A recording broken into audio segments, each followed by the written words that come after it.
Okay. Hello. This is lab 3.9 for one of the Intro to C++ classes that I'm currently taking. I'm not a professor.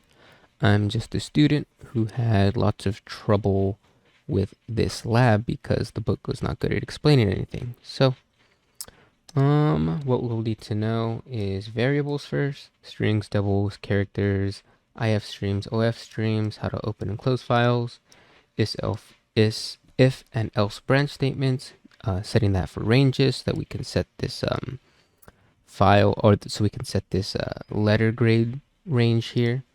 While loops, this is the basic syntax of a while loop. So first we'll prime it, then we'll set it up with this syntax, and then at the end we'll read it one more time to update it as we continue from the bottom to the top of the while loop. So we'll need to know all those things. Okay, so this is what we'll need to do here. So let me just read this through. Write a program that reads the student information from a tab separated value, TSV file. Program then creates a text file that records the course grades of the students. Each row of the TSV file contains the last name, first name, midterm score 1, midterm score 2, and then the final student score. A sample of the student information is provided in the StudentInfo.tsv. Assume the number of students is at least 1 and at most 20. Assume also that the last names and first names do not contain white spaces. Okay, so one thing we can do as well, instead of creating a while loop right here, is we can copy and paste the chunk of our format that needs to be repeated 20 times, because this will not repeat it more than 20. However, that's not optimal. And then we'll take these tasks one at a time as well, for the most part. Well, actually, I have all the code prepared here. We'll just read through it, actually. Okay, so then these are the tasks they want. Read the file name from a user, open it, compute the average, assign a letter grade. Then we're going to compute the average for the class. Then we're going to output it to a file in the specific way they want. And then we'll output the average of the exam as well. So the way I built it is I usually went step by step. So these are the variables for step 1, variables for step 2, and variables for the last step is how I did this. So first we're going to create the string and then the if stream as well. So that's the file we're getting from the user. So these two are the first two important ones. So here we'll prompt the user to enter a file name, and then whatever they input, we'll put into the string variable that we labeled file name. So whatever they decide, whatever file they decide to give us, that's what the string will be called. So then we go over here to input file.open.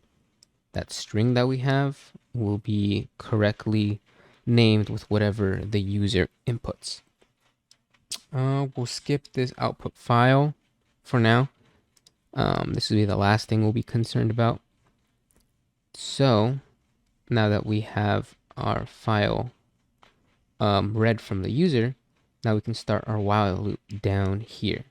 So this will be the priming of the while loop, and then we'll start we will start our while loop over here. So this .eof, it'll return as true once we reach the end of the file. So let's say it's our first read of the while loop. It'll return false because it's not the end of the loop. Then we have logical not here that will flip it to true. And then since the whole condition is true inside the while loop, we'll continue to read. Once we reach the end of the while loop, this will become true. Logical not will change that to false. And since the entire while statement is false, it'll stop running the while statement.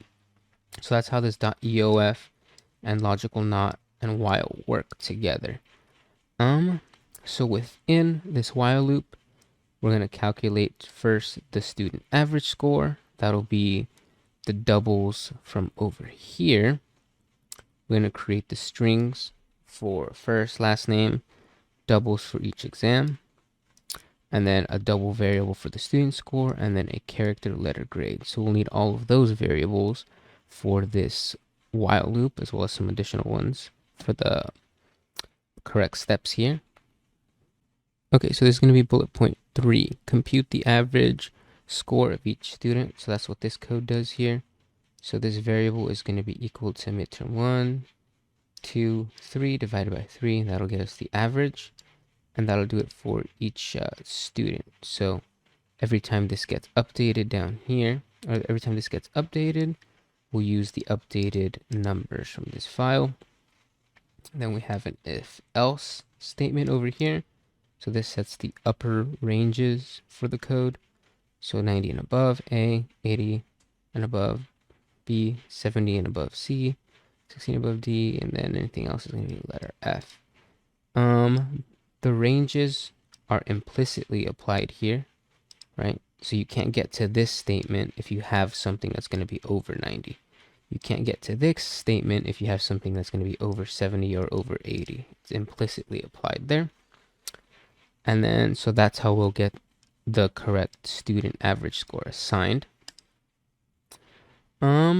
Now over here, we're going to have a counter for how many students we have. It's going to be the next set of variables here. So this is going to be for the step of computing the average of each exam. Computing the average of each exam. So we'll need to collect the totals for the entire classroom. And then we're going to have to create a student count and then divide everything to get the average. So that's what's going on here. So every time this code runs, it's counting one more student. Every time the code runs, it's going to add the midterm totals here. So then once we get the second read through, it's going to add the second read through to the total. When it passes a third time, it's going to add it to the total again. And same thing for each test here. And then so that's how we'll calculate or compute the averages there. We'll gather all that info. Well, that's not how we compute it. This is essentially the buckets that create these counts here that we'll need. Okay. And then the next step that we'll need to do is we'll need to output in the order that they want, which is last name, first name, their individual exam scores, and their grades. And we're going to need to output that to another file. So this is the syntax for it here. But first we need to create this file, right? So that's what happened up here is we created the output file. Oh, first we need to create this OF stream, right? So we created the OF stream, named it output file. Then we opened it down here, output file.open, and then we named it what they wanted us to name it in the prompt. Since that doesn't exist, the open function is going to create the file name report.txt, which is fine. So everything in that file, now that we have it open, is going to get output to that file in the order that it's in. Last name, tab, first name, tab, and so on. So that's what this code here does. And then lastly, we'll need to do another read so that once the loop starts again, it'll have the correct file of the next student. Okay, so then now that we're done with the while loop, we can close our file because we're not going to need it open anymore. Make sure to close that. And then the last step is computing the student grades and exams and outputting it as well. So then this is the code to get the averages. So these totals here that we gathered from the while loops up here, we're going to divide that by the amount of students that we counted for in the while loop, and that'll assign the correct average amount. And then so now we have calculations for everything that we need, and we're going to send that all to the output file again. We output over here, and then we're going to output over here again. So we're outputting twice to the file for all the information that they want. Here we're going to create the code that'll format it the way they want to. When fixed and set precision are used together, it's going to have set precision is going to apply to the decimal places after the decimal. So we're fixing it to 2 decimal places after the decimal. So we're going to create a new end line because that's what they wanted. And then the output text that they want. Averages, midterm 1, print it, print a calculation, midterm 2, print it, final, print it, and then an end line. And of course, we're going to close our output file at the end of all of that. So if we go to submission mode and submit our stuff for grading, everything should hopefully pass. And it does. Okay. So this is the file content that we have here. Cool. One thing I didn't do was test to see if the file was open. There's several ways to do that. Let's see here. So one thing we can do is create if statement. So we can do if input file dot is open. We can have something that'll print out to confirm it's open. So we can do cout hello world.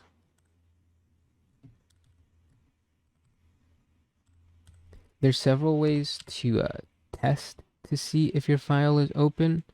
I usually like just doing it as I'm running or creating the code to see if I get it, if it returns correctly.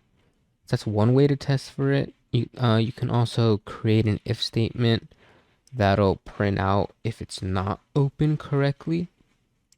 So for example, if we did if input file returns false, like if we don't successfully open input file name and say